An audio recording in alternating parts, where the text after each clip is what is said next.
small trading outpost that takes root here. But how does it become a kingdom, famous for its 5 kings? Some say it begins with a prince fleeing from his enemies. But no one really knows where the myth ends and where history begins.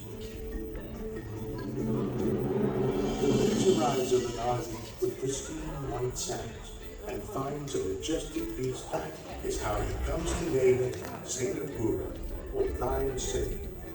He is son Tanggalin lang yung sound, the no? first king of the kingdom of Singapore. Sri Wickramaditya takes over the throne from his father in 1347. The flourishing kingdom of Singapore draws the attention of the powerful Majapahit Empire from Java, who sends an envoy to demand its submission. Sri Wickramaditya refuses, and the furious Majapahit king orders an attack, and the Javanese are driven off. In 1362, Sri Wickramaditya's son, Sri Vikrama, takes over the throne. According to legend, a supernaturally strong man, Bada, enters his court. He competes in a challenge to lift a heavy stone in a show of strength. And not only does he lift the stone, he flings it all the way to the mouth of the Singapore River.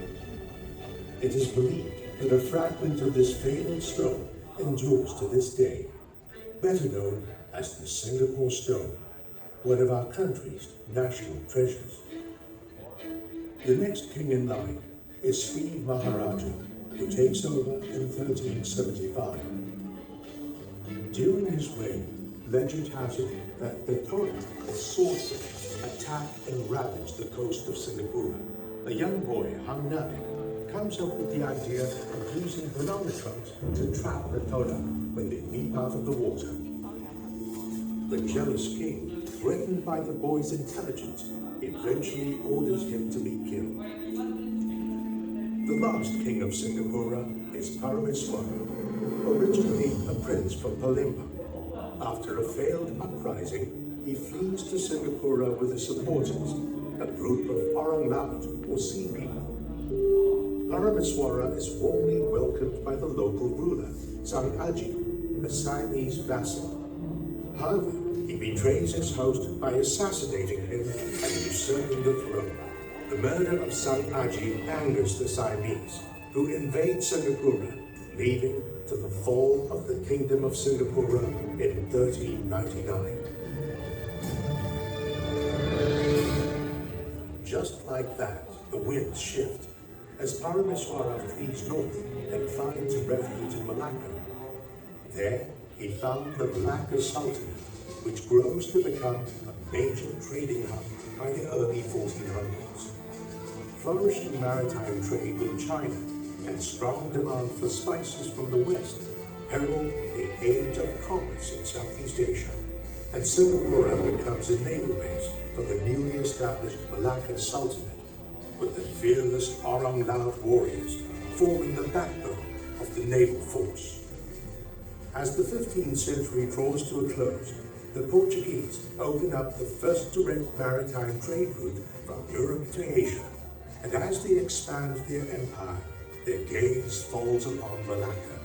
In 1511, the Portuguese attack and capture Malacca, leaving Singapore as one of the bases from which the Sultanate launches attacks on the Portuguese.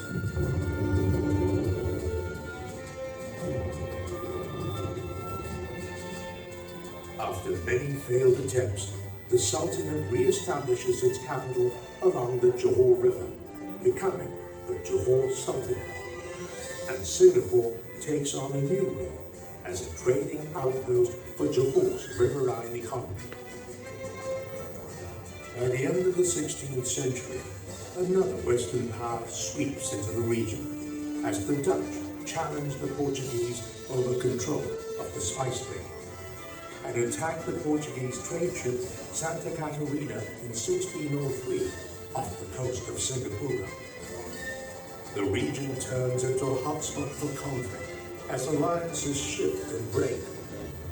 The Portuguese and Johor Sultanate forged a peace agreement in 1610, But this peace is short-lived.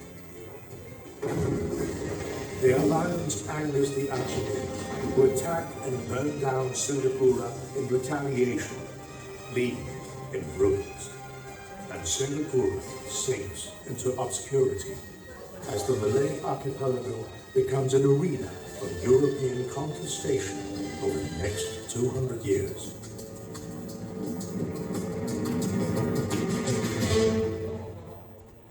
In 1805, a 23-year-old officer from the British East India Company is sent to Penang to serve as the Assistant Secretary for its new government.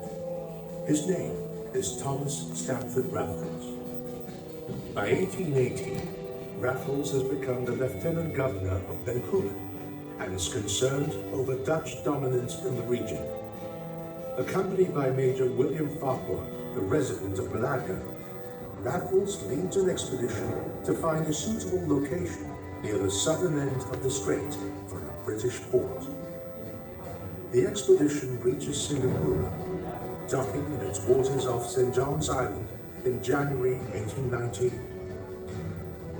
On 6th February 1819, Raffles signs a treaty with the Temenggong and Tunku Hussein Shah, which allows the British East India Company to establish a trading post in Singapore.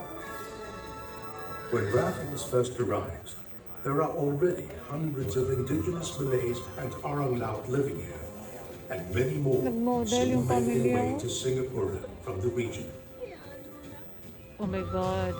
The establishment of a free port in Singapore draws an influx of migrants in search of new Ang ganda talaga nung una. They bring their heritage, language, and lifestyle practices with them, turning Singapore into a vibrant and culturally diverse trading hub.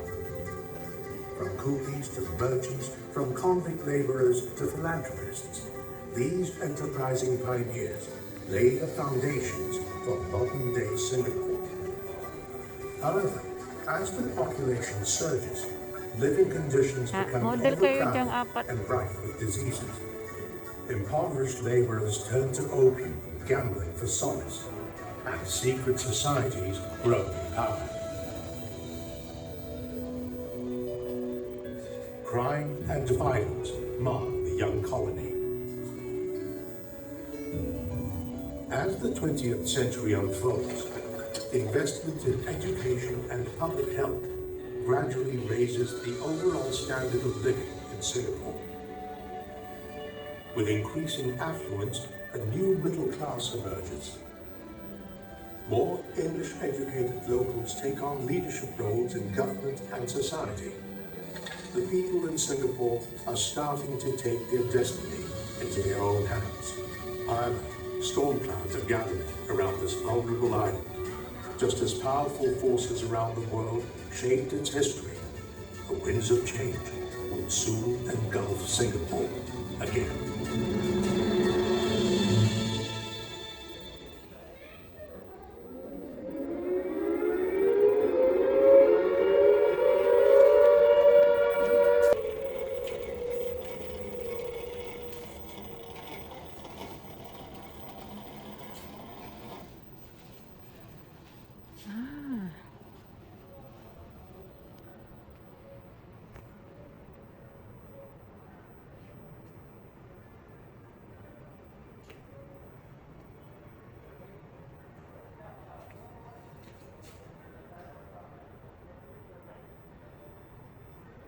Ito ba yung mga card?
Grabe, no? Yung history talaga naman. Mm.